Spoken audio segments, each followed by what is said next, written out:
He talks a good game. He talks a good game. On the outside, he talks a good game. Hello, welcome to On Me Head Son. I hope you're well. Let me just check the levels here. Yeah, hey, listen, this is the pre-match drinks show for Burnley against West Ham. I'm also going to be talking about some of the other ongoing games or the games that are upcoming this afternoon. Let us know your thoughts. Join in the chat. Show your support. Show your love. Well, maybe not show your love in the kind of non-physical way. show your love. Listen, Man United have kicked off against Spurs. 34 minutes into the game right now. It is 0-0, nil point. Games this afternoon: Bournemouth against Villa, 3 o'clock. These are 3 o'clock kickoffs. Bournemouth against Villa, Arsenal, Sunderland, Burnley, West Ham, Fulham against Everton, and Wolves against Chelsea. Then the 5:30 kickoff is Newcastle United against Brentford. So this show is this pre-match drinks. Look, I would normally be having, Camden Hells, basically. But because I got a few things to do this afternoon after the game, I thought I'd better stick to the coffee. But if you're having a few drinks, bless you, go for it. If you're in the pub, have one on me. I'm not buying you one, but have one on me. And if you're in the pub, I doubt you'll be watching this pre-match drink show. But if you are, you're welcome. Bless you. But listen, the game this afternoon. Whoa, look, I made a video. I've been making a few live shows all this week, right? I like the live shows. I like it. I like coming to you in real time and seeing what you got to say in real time as well. But this week I've been thinking, do you know what? The more and more I think about it, the more and more this is... we always talk about these crunch games, these must-win games. But for West Ham now, but also, spare a thought, Burnley are in exactly the same position, albeit a little bit worse than West Ham.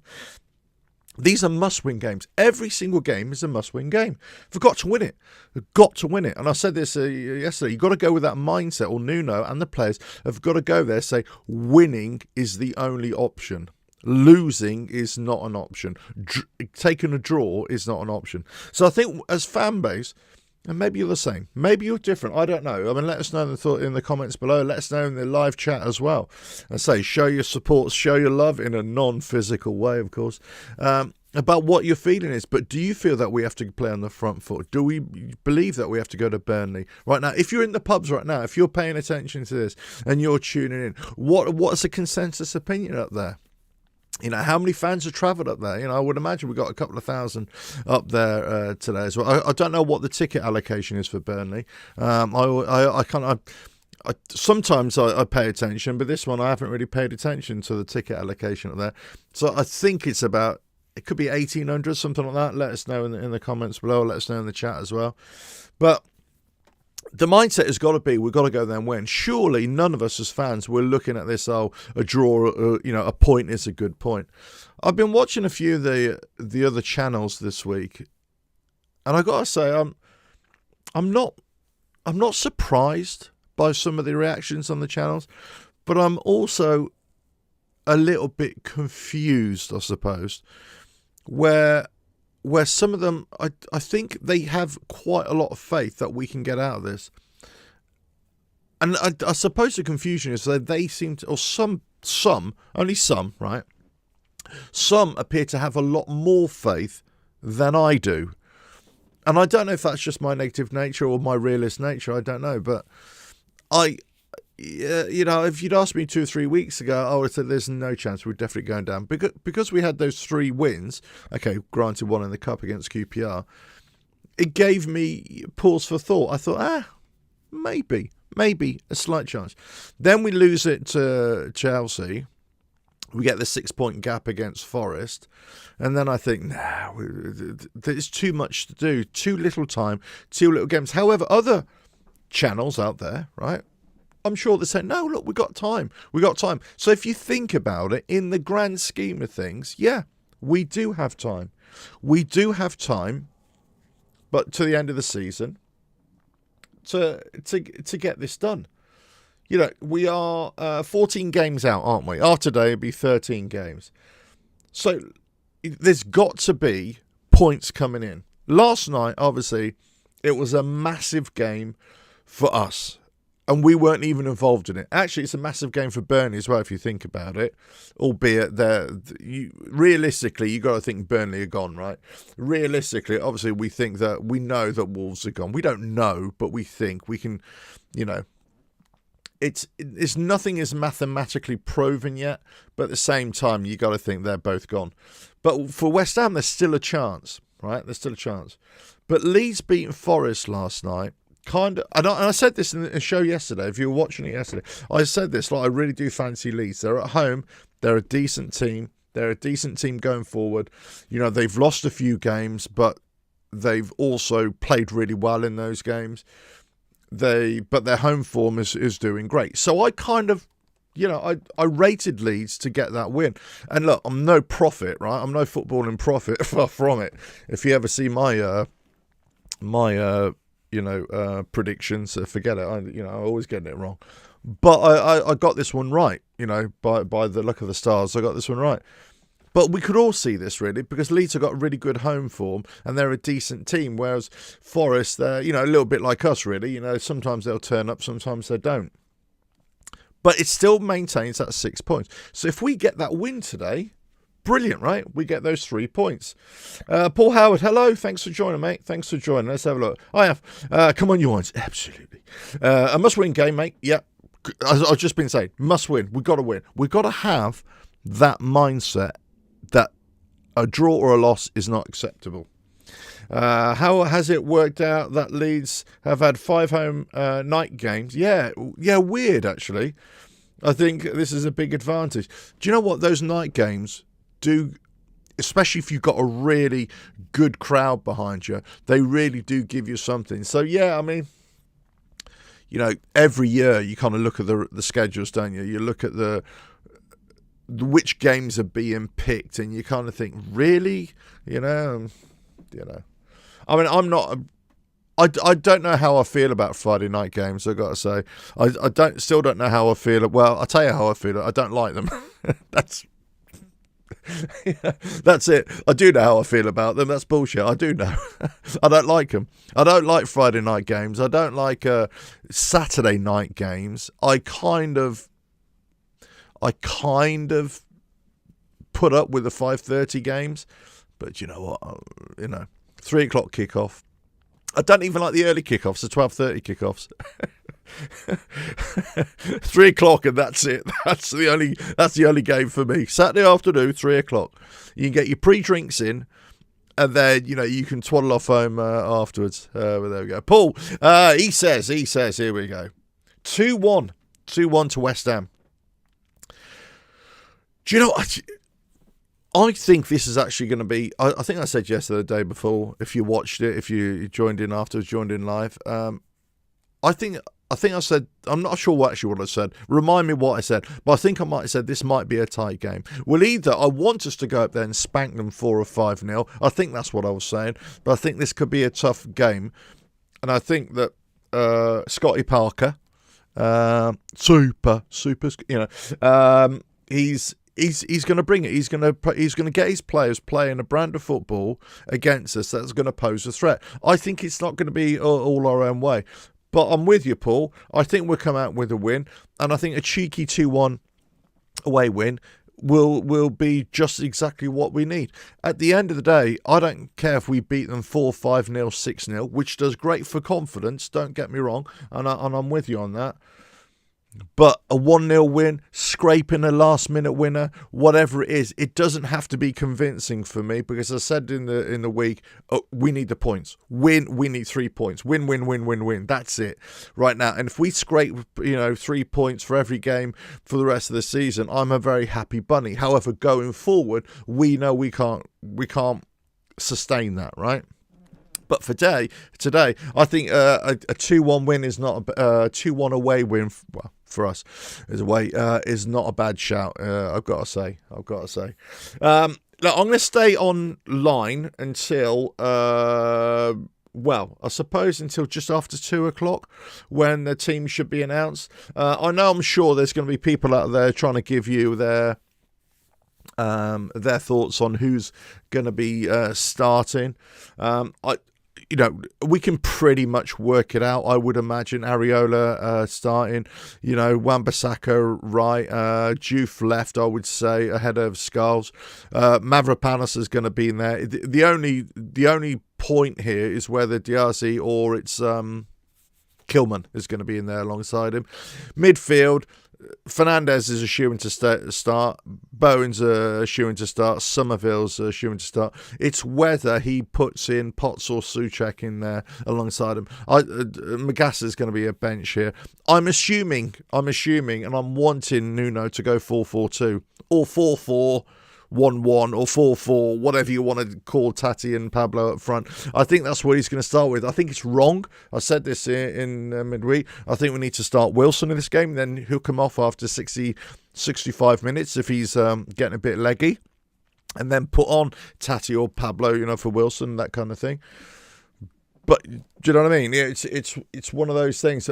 But I wouldn't be surprised if this numbnuts of a bloody manager that we've got does something completely left field and thinks, right, well, I bought in Diazi, but maybe he's just not match fit, or maybe he's seen something in training that isn't quite, who knows what he's going to see in there. And maybe he's going to say, well, I'll start with a back three or a back five, and maybe I'll just have one up front because this is going to be a tough game away. And he's going to play it cagey and defensive. I don't know. Look, if he starts that way and sees out the first half and just expands into the game, grows in confidence, and players grow in confidence, then he tweaks it to a more attacking formation in the second half or as the game goes on. I'll accept it. I would say tactically astute. Yeah, okay, I can see you want to make sure you don't lose and make sure you grow into the game to get a win. Personally, I think it's the wrong way to go. I think you should go out all out attack, and go for it. Paul, here we go. Thanks for your comments, brother. I really appreciate it, and thanks for your support as well. Alf, would you start Diazi with Mavropanos? I would if he is fit, and I hope we attack for the whole game, regardless of what the score is. 100%, I'm with you on that. I'm more of an attack guy anyway. Diazi, Dizazi. I keep on saying Dizazi. Mavropanos, yeah. The thing is, I just don't like Kilman in there at all. I can't stomach Kilman in there making all the mistakes that he's made. So unless... This is the way I see it. Unless there's an injury, a fitness issue, why wouldn't you start Dizazi? Why wouldn't you start him? Because if you're not going to start him, if he's not going to feature, then why are we buying these players? Why would we buy a player that you're never going to start? Unfortunately, and I'm sure other teams do it as well, they do this all the time. Buy players and they never feature them. Man United 1-0 up at Old Trafford against Spurs. And Mbuemo 38 minutes. Romero has got a red card. He's been sent off. So I would imagine here Man United are going to run away with this with a win today, which is good for us because it keeps Spurs in the they haven't updated the table yet, but yeah, yes they have 29 points, so it keeps them in that bottom sector. If the more it bunches up just above us, the better. I can't see Spurs ever getting dragged down into it, but you never know. Last year they were just above. They finished 17th, didn't they? Who knows? It might happen again. Who knows? But there we go. Look. But, would I start with Dizazi, Mavropanos? I would say yes. If, unless Nuno has seen something in training that he absolutely doesn't like and he thinks he's a liability, unless there's an injury or something like that. But again, it comes back to why are you buying a player that might be injured or is not match fit or so on and so forth? What are we seeing in Dizazi that you think, he's a cut above what we've got? I think it's Only Nuno can tell us. I don't think it's. I haven't seen anything of Disasi to give me faith that he should be alongside Mavropanos. Let's face it, if Todibo hadn't got red card and was banned for 3 games, we wouldn't be having this conversation. We wouldn't even be thinking about it, would we? Really, But there we go.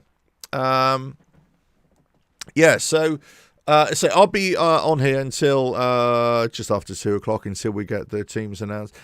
I'm sure we're going to get lots of people. I'm just trying to look at my sources. I don't have any sources, by the way. I absolutely do not have any sources at all.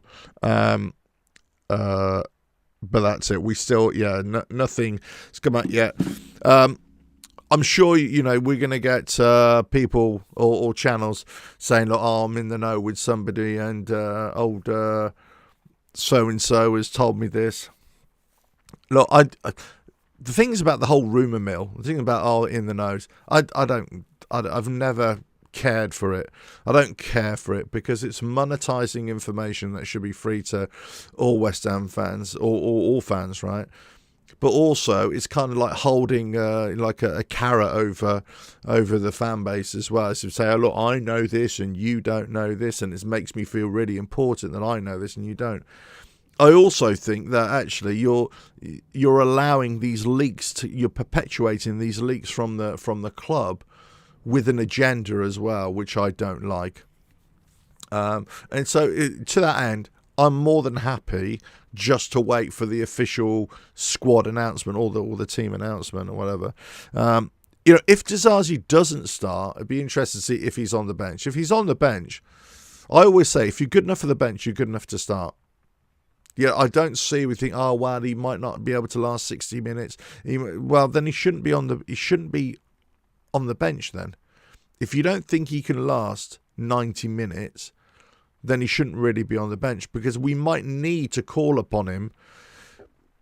If a player gets injured in the first minute, then we have to call upon him. Then he's going to have to last 90 minutes, right? So I just don't get it. Paul, see the interesting thing. What do we think of Souček? What do we think? I mean, you say I love Souček and he's played well recently. 100% with you all the way. But I would start with Magassa or Potts to give us legs and bring Souček on up front, or as a more defensive midfielder later on. I like Souček, and I like. What was the game he came on, and he really impacted it? Was it the Burnley game? It could have been was it the Burnley game at London Stadium? He came on, he impacted, scored a goals. He went through those couple of games where he scored a goals. I would have Souček do that. Come on. I'm more than happy with Potts. I think Potts adds a little bit more the thing is, we've got to play more on the front foot, and I think Potts alongside Fernandes gives us a bit more control and a bit more playing on the front foot, even in a defensive capacity. Whereas Magassa, I think, is more defensively minded. I wouldn't. The thing is, if you're not sure about Disasi in defence, and we're not sure about Kilman, then looking at Magassa to say, okay, is he mature enough to go and play in a defensive role, which he has done in the past for his previous teams. So it'd be interesting. I mean, I like Souček as well. I just always thought that Souček alongside James Ward-Prowse was a terrible partnership because there's no legs there. So Souček alongside Fernandes is the key, right? Fernandes is the key because you can play anybody pretty much with Fernandes and it's going to be a foil for him. It allows Fernandes to be more attacking. Also, he has good defensive makeup, good defensive responsibilities as well. But then you could put any of Potts, Magassa or Souček alongside Fernandes and away you go. And that gives you a nice balance in midfield of attack mind and defensively mind. However, if you want to shut up shop a little bit, then you might say, okay, we need to either add an extra. If you're playing 4-4-2, this is add somebody else in midfield. Okay, so if you've already started Potts, add a Souček in there as well, and then maybe take off a Pablo, whatever, if you want to go defensive. But by taking off a Pablo up front and adding in a Souček who could storm forward, you're bolstering midfield in a defensive setup, but you still got Souček able to storm forward and make a nuisance of himself, especially if we can get some free kicks or dead ball situation, free kicks or corners. So, hey, you know what? Here we go. Right, let's have a look here. Hello, Oswald. Thanks for joining, mate. Scott Parker may be available after the game today if you're interested. Burnley fan, are we? Yeah, let us know. I mean, Burnley fans, are you happy with Scott Parker, of the job he's done last season and this season? Obviously, he came up with not hardly conceding any goals, not scoring many goals, but not conceding hardly any. Obviously, come up to the Premier League, totally different thing. So I just wonder, is by Burnley fans, do they see Scott Parker as not a great fit? You needed somebody else in, or has he done a decent job with the players that he's got at his disposal?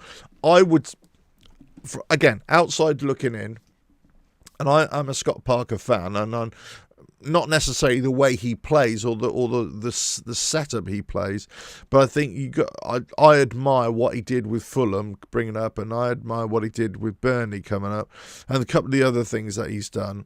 I think he's tried to the best. I think they just haven't got the players and the support from the club in terms of financial support to go out there and get much better players.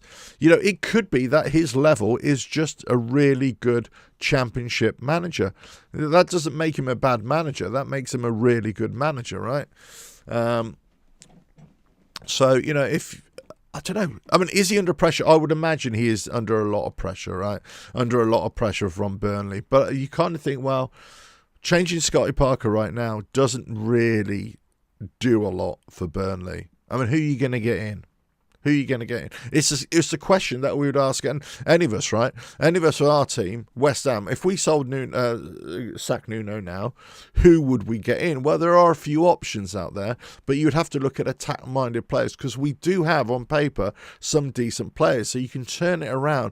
Get somebody with attack-minded there and say, look, people have been talking about Harry Redknapp coming back in just at the end of the season. Personally, I love Harry in terms of what he did. I thought he was a character in terms of his wheeler dealer dealings and everything, but at the same time, I would say it's the wrong move. You kind of going backwards just to trying to get something. You need to go with the times a little bit, and it'd be the same with Nuno as it is for Scott Parker. What do you do? Do you stick with him, or do you and you got no chance? A new coach coming in, new manager coming in, is still handcuffed by the same problems that Scott Parker's got in terms of players. Now, if it's in terms of getting new tactics in to try and change it, well, there we go.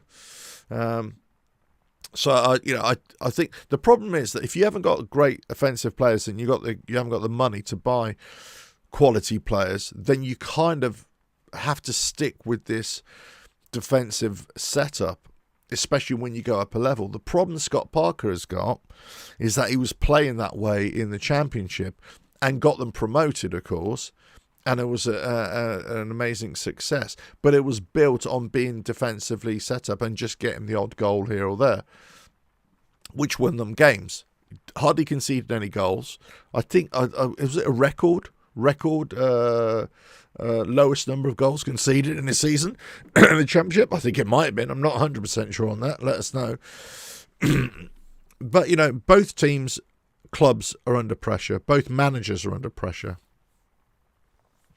And I'm not 100% sure, which would be the best way. I understand Scott was a former West Ham favourite. He was. He's a lovely guy, yep, and great in the Championship. But our team lacks fight and physicality that used to be our identity. Good luck today. It's interesting. Yeah, good luck to you, pal, as well. Good luck to you, and thanks for the comment. Thanks for the chat. Really appreciate it. It's interesting they say the team lacks fight. I mean, this be a mentality thing that they're just, down in tools, or they're just, they've kind of given up the season because, look, they're, second from bottom. 14 games to go. It's not. I mean, look, it's not looking good, right? It's not looking good. It's certainly not looking good for West Ham either. Although there is a little glimmer of hope. And I've been saying this in the week. You say, well, you look at the other teams, and you got to hope that they mess up, really, that they drop points. Anyway, this is, before I raise a glass here, this is a pre-match drinks show. If you're at the game today and you're watching this, let us know your thoughts. If you're in the pub right now, let us know. Let us know what the beer is like up in Burnley. If you're watching from home or around the world or in the pubs, let us know what you're up to. I say, I'm actually going to the pub later on, would you believe? Right after the game, I've got a couple of things to do, and I'm going straight to the pub afterwards. Taking my nearest and dearest good old girl for a swift half back home for homemade burgers. Can't say better than that. But anyway, listen. So that's why I'm drinking the old coffee here. Pre-match drinks, love a pre-match drink, and well. I'm just wondering how any of us feel about it. How many of us feel about this? We've got to get that win, haven't we? We've got to get that win. Let's have a look at some of the. Is it half time? Yeah, half time. And Man United against Spurs. Man United lead and 1-0. And Buemo on 38 minutes. Mainu with the assist, and Romero got, he's got sent off. But there we go. Well, where does that put Man United now? Puts them fourth. Interesting. 44 points. So Champions League spot. Carrick's doing pretty well for them, isn't he? He's doing pretty well. He's they won the last three, or they're winning the last three. Chelsea the same as well. They're on 40 points in fifth. Yeah. What are the rest of the games this afternoon? Yeah, it's got to be. Oh yeah, Bournemouth, Villa. Yeah, that'd be an interesting game. Sunderland, Arsenal. Yeah, I suppose Arsenal at home. Yeah. And Fulham, Everton. Let's see what happens there. Yeah, but obviously for us, we're looking at those teams above us to mess up really over the next couple of games. The Palaces, the Spurs, the Brightons, the Bournemouth. Any of those teams up to Newcastle United, even Everton in 10th, right? And Fulham. Yeah, in fact, I'll tell you what. Even up to Fulham, you could even bring Brentford in 7th position, right? If any of those start dropping points, then obviously that brings it closer and closer to us, doesn't it? So it makes it harder and harder for those teams to pull away from us. If we start winning, then obviously it gives us a much better chance to catch Nottingham Forest or any other team that starts dropping down, But there we go. Paul. Oops, hello. What do you think of Mark Robins as a West Ham manager? He's English and has done very well, improving teams, yes, at a lower level a bit, like Eddie Howe's done in the past. Yeah, I do like Mark Robins, I got to say. I'm not sure if he's a fit for West Ham. Remind me where he is right now. Obviously, ex-commentary boss did really well. In fact, he did really, really well. I mean, it's a shame that it went for 2-3 seasons. He was doing really well. He was knocking on the door of playoffs and things like that, wasn't he? Didn't he get them to a final or something? Remind me. I'm kind of losing my memory on that one. But yeah, Mark Robins, a decent manager. I'm not sure that he's qualified himself to be as a Premier League manager. However, are you asking me about next season if we drop into the Championship? Well, okay, now we're talking about a whole different scenario, right? I possibly, albeit Nuno dropped into the Championship with Wolves, didn't he? And he brought them up. He didn't drop it. He didn't drop into the Championship. He joined them when they were in the Championship, and he brought them up. So, I'm not sure that Mark Robins with us is a great fit. I can't really say that with any degree of certainty, but he's a Championship proven level manager. So on that basis, you would put him in contention.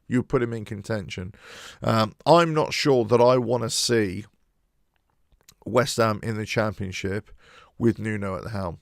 I don't want to see him. I'm not a fan of Nuno. There's no point in me sugarcoating this. I've said it from day one. I haven't changed even though we've won a couple of games and we start to play better football, it doesn't change my opinion of Nuno as being the best, the right fit of a manager for West Ham. In fact, my tune hasn't changed in terms of our ownership, in terms of lots of things. It hasn't changed, regardless of how we do. If we win, 10 games on the trot, it still doesn't change my opinion that a leopard doesn't change his spots.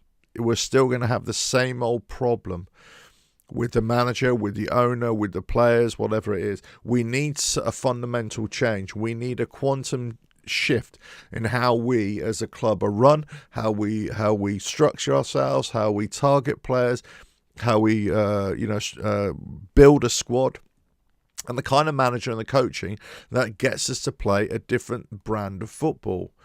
It doesn't mean that I'm expecting us to make Europe. It doesn't mean that I'm expecting us to win every game. Far from it. But it's to have a different identity, an identity that we're playing football.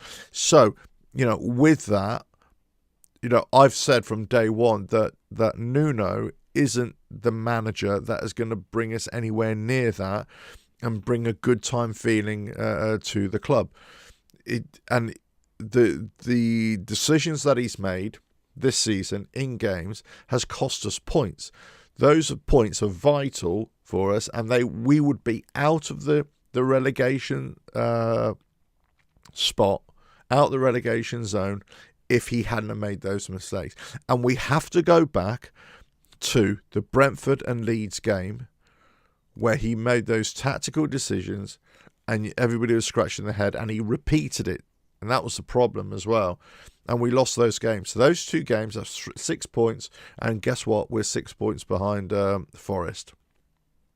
So if you're just taking just two games where they were winnable games, granted, there's no guarantee would have won that, winnable games, then just that. And let's face it, all the other games when we could have got a point or could have hung on for a draw or could have even seen it out for a win, or if we'd have just attacked them a little bit more, they were there for the taking. And I go back to that Liverpool game where they were there for the taking. They were the worst Liverpool team that I'd seen us play in many a year, and we could have taken them. Because of his tactics, we didn't. So if you start adding up all these points, we would be a mid-table team right now, or mid-table club right now.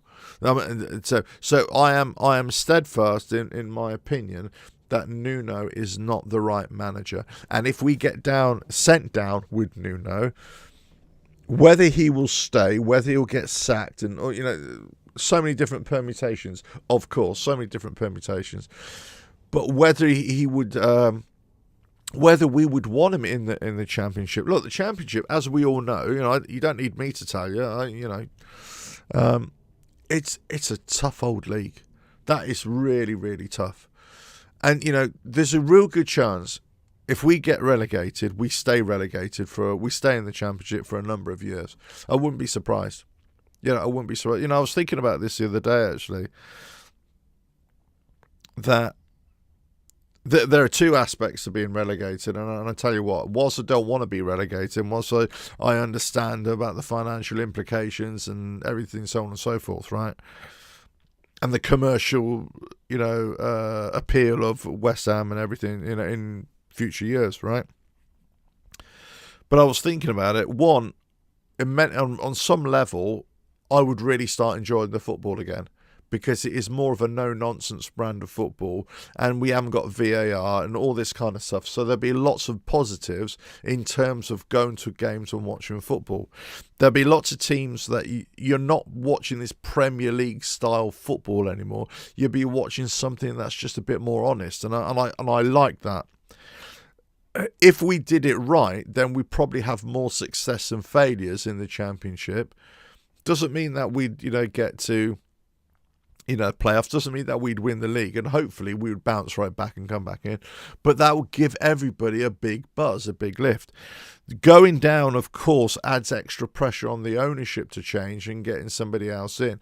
And it changes the dynamic, and it changes everything as well. It also puts the extra pressure on LDC and the Mayor of London to sort out the stadium, because we drop down to the Championship. They receive even less money from West Ham for each game. So that means the costs go up even more. So that is going to be a big problem for them to handle. So, but we need a manager in there who's going to give us that fight. It's going to give us that spirit. And it's going to give us that good time feeling. And Nuno is not that guy. He is not that guy. I was watching Nick from Claret and Booze a few weeks ago. I think he was saying, that I'm not saying he's changed his tune on Nuno, but I think what he was saying was basically, he wants Nuno to take us down. If we are going to go down, he wants. I'm probably got this wrong here, but correct me if I'm wrong. But I think he was saying, I want Nuno to. So if we're going to go down, I want Nuno to be the manager to take us down, because it's on his record, right? I get it. I mean, if we're going to go down, blame the guy who actually took us down, right? But the problem is, we should have done something. I think it's too late to change manager now. We should have already done it. We should have already done it before Christmas. You should have gone. But we are where we are now, and even though we've won a couple of games, we're still where we are. In fact, 6 points adrift. It's a massive ask. It's a massive ask as a position that we're in. So, okay, to extend this now, we'll go to the end of the season. If we are relegated with Nuno, I definitely don't want him in the Championship. So you cut your losses, you cut it where it is, and then you go on. And Mark Robbins, thank you, Paul. Stoke City, that's right. I knew he was somewhere else. I just couldn't. They're not doing so well, though, are they? Let's have a look at Stoke City. Who are they playing today? Stoke away at West Brom, right? Away at West Brom. I mean, obviously, Krez went there, didn't he? Krez went there. Yeah, mid-table, aren't they? Stoke.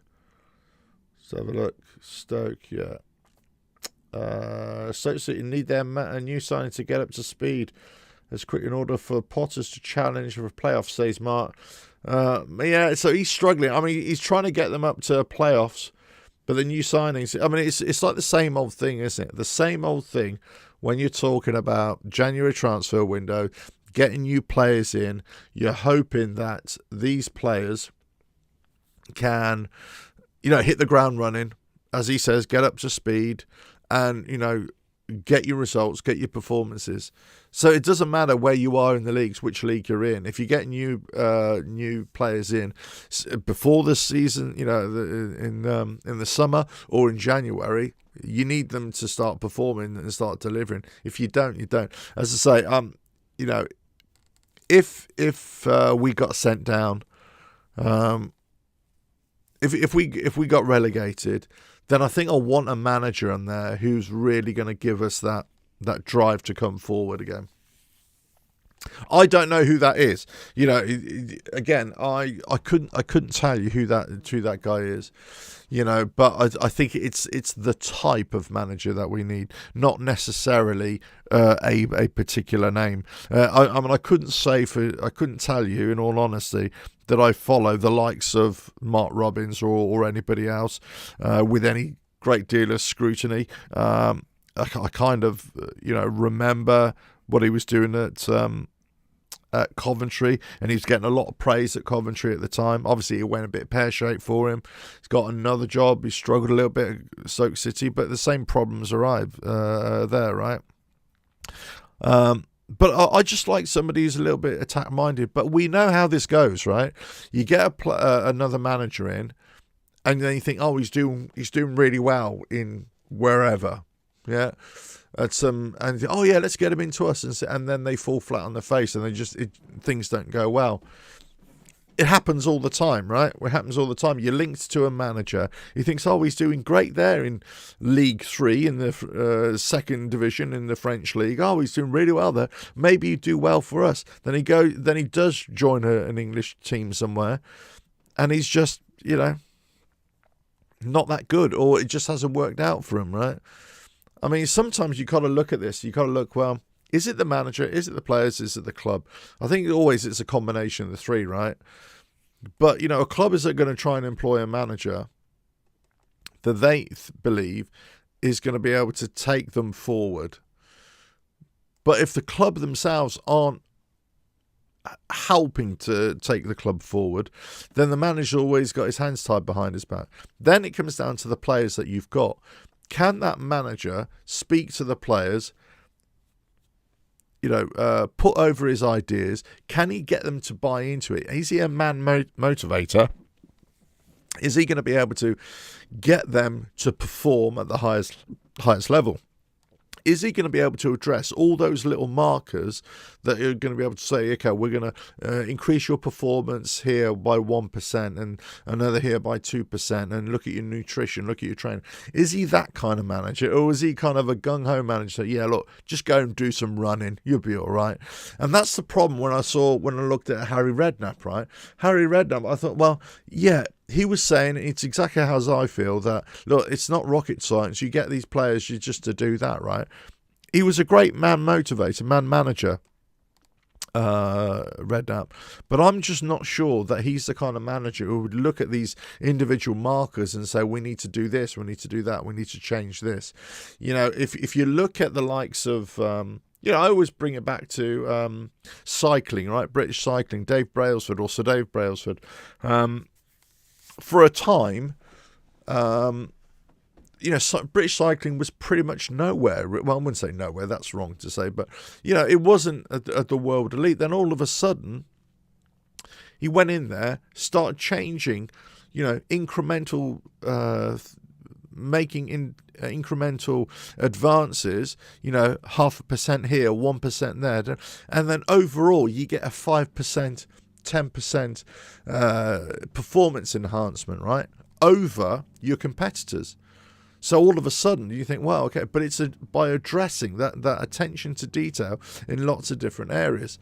So, but we need to have somebody, a manager, who's going to come in and work with the players that we've got, and if those players are not performing, find a way to get them performing, not only in a man management sense, but also in terms of structure, in terms of tactics. But fundamentally, we do need a manager who's going to play on the front foot. So let's just say, for example, let's just bring it back to today, right? If we've got, let's just have a quick look at the scores here. Man United still 1-up, 54 minutes gone. If we go against Burnley and we spank them 4-0, 5-0, 6-0, whatever it is, or let's just say if we're beating them 3-0, this for me is the indicator. If you're beating a team 3-0 and you're still not trying to go for the fourth, that tells me all I need to know about your mindset, is that you're settling for a 3-0 win. I don't know what you feel. Let me know in the comments below. Let us know what you feel. I feel that if your mindset is to settle for a 2-0 win or a 3-0 win, and you're not going for the third goal, the fourth goal, the fifth goal, whatever it is, that tells me everything you need to know. That's not the kind of manager that I want. The kind of manager that I want is merciless. Okay? He'll see an opposition and he'll say, everybody, fill your boots. Go get them. Go have as many as you can. Now, of course, you've got to be defensively responsible. You can't be naive. You've got to look at all the different other aspects of the game, right? You've got to do, you've got to be responsible. You've got to be tactically aware and astute. But fundamentally, you've got to get that round thing into the net as often as you can. Because it's not just the game that you got to be thinking about. It's the points tally at the end of the season. It's that goal difference, but also the psychological effect of this is about building momentum, is about building, a strength, this inability to fail. You know, this always being able to succeed. Winners breed winners. You know, it's that kind of thing. I know it's a load of psychological claptrap for some people, but actually it's true. It actually works. It is actually there. There is foundation in what I'm saying. Is that if you have a manager who's always trying to say, and players, that you get players in, it's almost like a little bit of Moneyball of footballers, but in terms of psychology. You need to have a psychological Moneyball or a psychological ball approach to getting new players in. You need the kind of players who are leaders, right? Who, you know, can think for themselves, who can take it upon themselves, as you say, to, you know, run with the game, to go forward, you know, and you can stick to a plan, but also are adaptable, you know, this kind of thing. We need to be getting players who can do that kind of stuff. And we need a manager who's always promoting, always wanting to go forward. Now, I'm not saying this is always going to work in every game, because you've got to have a manager who's going to be able to tactically adapt. But overall, that's what you want to see. You want to see a manager and players who are always trying to strive forward to get the next goal. Now, as I always say, yeah, if it's, let's say, 5 minutes, 5 minutes to go, then fine. Yeah, of course, shut it up. There's no problem. Shut it down. But, you know, if, let's say, you're winning 3-0 and it's, you know, you're at 70 minutes, 80 minutes, then keep on going. Don't take your foot off the gas. Don't take your foot off the pedal, as it were. Keep on going. Because you need to build that. You need to build that invincibility. You need to build that threat. And you need to put that fear factor in any other future opposition. Because they got to look at you and say, God, you know, West Ham have just beaten their last 10, just won the last 10 games, and they're stuffing everybody 6-0. What's going on here? You know, we've got to be really careful, right? Now, obviously, that's going to set them up to be very defensive. So you counteract that with a different tactic as well to go against the team. But if you're going at teams all the time, then if you're relentless in your pursuit of trying to score goals, then it's draining. It's draining for everybody. It's draining for the opposition fans. It's definitely draining on the players, and it's draining on the manager and the coaching staff. 60 minutes, Man United. Spurs still 1-0 to Man United. Can they see this out with Spurs and 10 men? 10 men still leading by that Mbeumo goal, 38 minutes. Assist by Maino. Look at me, how I can read off BBC website. Right, so we're 10 minutes away now. Let me just check on my sources here. I have no sources, honestly. And if you are watching this and you get the official team sheet, let us know. Oh, has it come out? It's come out. God, I was late. No.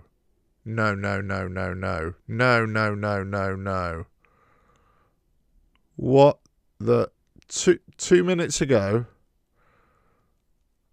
Is this right? I don't believe it. Oh, what? Okay, so this is what I'm hearing. I'll tell you what, I'll show you because it's like an official post there. Hermansen in goal. Okay, hold on. Hold on. Areola. Why is Areola on the bench? Why? Hermansen in goal. Wan-Bissaka, Dizazi, Mavropanos and Juve at the back. Okay, 4 at the back. Dizazi we talked about, right? Souček, Fernandez in the centre. Somerville left, Bowen right. Wilson and Tati up front. Okay, so that's good. Why is Hermansen starting? Why? Okay, on the subs bench, Areola, Walker-Peters, Kilman, Adama, Traore, Pablo, Magassa, Skulls, Potts, Kante. I'm not upset with that subs bench. I think it's actually pretty decent.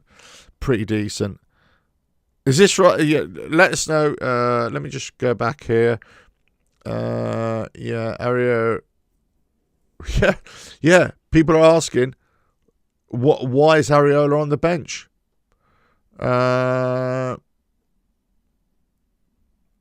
I don't know.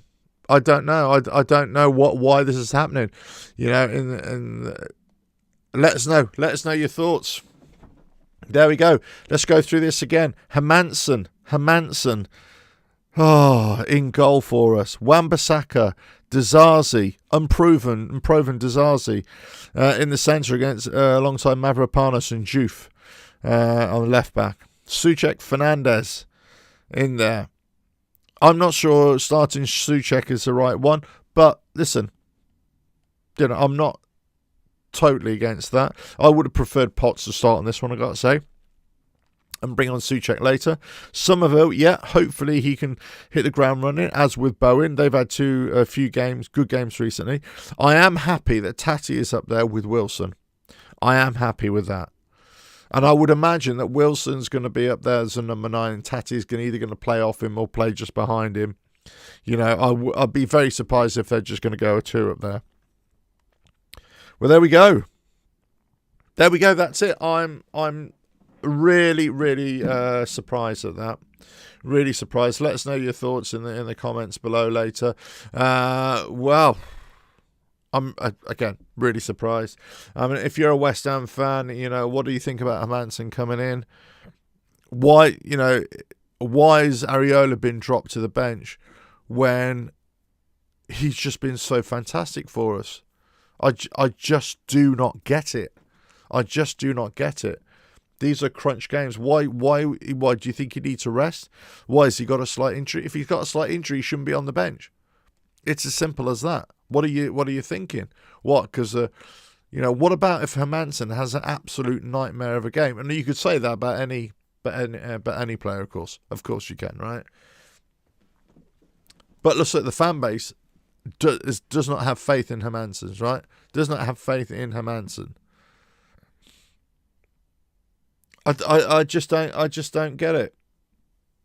It's just an idiotic thing to do. Max Mogul, hello, thanks for joining. I don't understand it either. I like Ariel, I like him too. I just don't get it. I don't understand the thinking here. I think Nuno in his, I don't want to be in his defence because I'm never going to defend the guy. In his defence, he's got a problem because of Todibo, right? I'm convinced Dizazi wouldn't be starting. Or, he wouldn't be starting if Todibo was fit. So he had to do something. Okay, I think we could all understand that. I think he's gone in and he's obviously seen that Dizazi is better than Kilman. All right, fair enough. I get it. Juve left, Wan-Bissaka right. I get it. I'm not, again, the rest of the team, apart from Souček, I'll question whether Souček needed to start, whether we could have got somebody else in there. Potts, I'm thinking more so. But Wilson, what I've been saying all week, put Wilson in there to start him there. So on one hand, Nuno is giving one hand and he's taking with the other. I would really love to understand why this is happening. Hey, look, all we can hope for is that there's a reason for it, right? There's a reason for it. Let's just see on updates here. Everybody's, all the guys who I speak to or listen to or read, we're all scratching our heads. We're, pulling our hair out. Those of us who got any left, of course. Pulling our, we wonder what the hell's going. What's he doing? Yeah, comment here, sometimes you want to get on the manager's side. Sometimes you want to think, okay, listen, let me give the guy a break, right? I'm talking about myself. I'm not talking about other fans, but let's face it, law of averages, I'm sure there are other fans out there who feel the same, right? Every now and again, regardless of what you do, sometimes you kind of check yourself as well. And you say, do you know what? Now, let me give the guy a break. Let me just see how he is and, all that sort of stuff. And let me give him a bit of support, right? Let me try and understand the problems, decision-making that he's doing. But then you look at something like this and then you think, no, I'm sorry, I'm not going to give you a break. You are a complete tool. Why have you done this? there should always be, it is written in the rules, right, that you've got to put your best starting 11 out. You've got to, right? But even if it wasn't written in the rules, you would want to put your best starting 11 out. You want to do it. So why are you not doing it? So has Manson been impressing so much in training, and Areola's been off it? Is that the reason? But then you got to look at what Areola's been doing in the games, the saves that he's been making. If it wasn't for Areola, we wouldn't have got these points in recent games. We wouldn't have got these wins. We would have lost by greater margin. So you got to look at that and say, what are you doing? What is all this about? Wow. So again, if you're just joining, I mean, again, oh, I don't know why I've done that. Here we go. Hermansen is in goal. Wan-Bissaka, Dizazi. I keep on saying Diazi. It's Dizazi. Wan-Bissaka, Mavropanos, Dizazi, Juve, back four. I assume it's a back four, right? Souček, Fernandez, Somerville, Bowen. Again, cross the four. And then Wilson, Tati, which I am happy about, in all fairness. I'm intrigued to see how Wilson and Tati are going to line up, how they're going to set up in that front two. I'm not convinced it's going to be a 4-4-2, as it hasn't been. I've been saying it's a 4-4-2, but we all know it's not strictly a 4-4-2. But I'd be interested to see how these two match up with each other and play with each other. Just so frustrating. So frustrating when you thought, we could go up to Burnley and make a real good case about putting the fear into them, making sure or letting them know that you're not going to score a goal against us, or even if you're going to try and have a shot, we've got a fantastic keeper here. He's a great shot stopper. I'm not saying Hermansen isn't. I'm not saying he can't be, but he had such a disastrous start to the season. None of us want to take that risk again, really, do we? None of us are kind of thinking, oh, God, I know he's featured again, and he did okay, in all fairness. But at the same time, again, it's like playing your best players. I mean, what the hell's going on here? I really don't get it. Yeah, I think everybody's the same, right? We're all wondering what is all this about? What is all this about? But there we go. Well, listen, I said I'd say to the start of when the team was announced. It's been announced. Man United are still beating Spurs in 70 minutes, 1-0. Only an hour till kick-off now. Pre-match drinks. Get him in. Get to the bar. Have a couple of drinks. Get yourself to the stadium and Turf Moor. Maybe have a couple of drinks. Let us know in the comments below if you're at the game afterwards what the beer's like up there. What's the beer like at Turf Moor? Are you drinking? What are you drinking up there? What do they drink? What's they drinking, Burnley? Stout, isn't it? I don't know. God knows whatever they drink up there.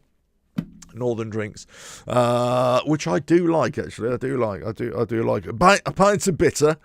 I do like that. So anyway, listen, let us know what your thoughts are in the comments below. Predictions. I know, Paul, thanks for joining. You're 2-1. I think we're going to win. I think it's going to be a tough game, though. Closer game. Although I'm hoping for us to spank them 4 or 5-0, of course, right? All the things that I've been saying in this live show that I want us to do that. I know that's what I want us to do. I just don't think, under Nuno we'll ever have it. But there we go. We got the lineup. Wilson's starting. Areola's on the bench. I don't know why. None of us can figure it out, of course. I'm sure there'll be questions after us. There's definitely going to be questions if it doesn't go our way today, or Hermansen lets in a couple of goals. If I'm Scotty Parker and Burnley, I'm licking my lips thinking, let's take as many shots as we can. Let's, against Hermansen, let's put the defence under pressure as much as possible. Let's get as many high crosses into the box and pressure, put the keeper under pressure with those crosses, because he's going to make a mistake. This is what you've just communicated to Scott Parker and the Burnley players and the Burnley fans. This is what you've just communicated. You've given them away to try and beat us. That's what you've done. And if it happens, I'll be holding you to account, pal. Holding you to account, as I always do. If you like what I do here, keep on watching. But all I can say is, up the hammers. Let's go get a win.